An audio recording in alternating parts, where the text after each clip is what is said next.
ये जुल्मी जमाना सितम कितनो ढाई, न कहूँ ये दुनिया से मोहब्बत बुराई। और जब रोग हाजे जानी बुझानी, कदर बेकदर के समझ में न आई। प्लीज हमारे भोजपुरी सुपरस्टार मोहन भैया का दर्द भरा सॉन्ग, प्लीज थोड़ा सा भी अच्छा लगे तो लाइक करना।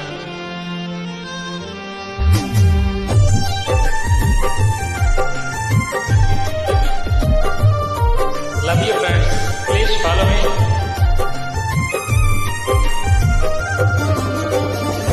जिए मर के संग कहली कसम, संग ही सह के रहे सारा सितम। जिए मर के संग कहली कसम, संग ही सह के रहे सारा सितम। उहे जान भैनी अनजान काहे पूछ के बतावा तुर काहे भैनी हमर जान।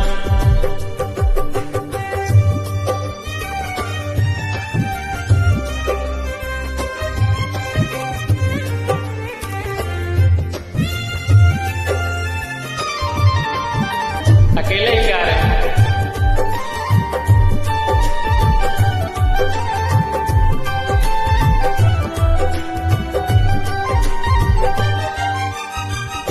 अखिया से नींद जब राही लागे दूर हो, कुछ तो जरूर होला नैन के कसूर हो। ओ कहे के प्रीतिया बनौले भगवान हो, प्रेमी सतावल जाला बात पर मान हो। ना जाने कैसन बा दिल की जरूरत हो, हर पर निहारेला उनके ही सूरत हो। टूट गई सारा अरमान काहे पूछ के बतावा चाँद, ये चाँद तुर काहे भैली हमर जान।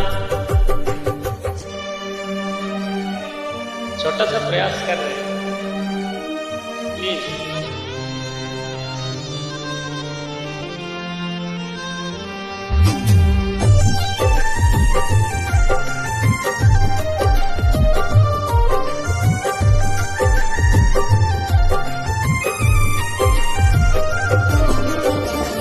दिल की जरूरत होला सच्चा दिलदार के, जाई होला जेला न प्यार के।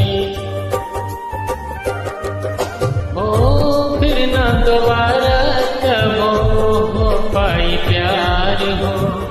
बसल बसावल दुनिया भइल उजाड़ हो, सपनों में ना सोचनी ऐसन कबो होई। दीवार के आखिया कब रोई, घुट घुट के निकाले परान काहे पूछ के बतावा चाँद, ये चाँद तुर काहे भैली हमर जान।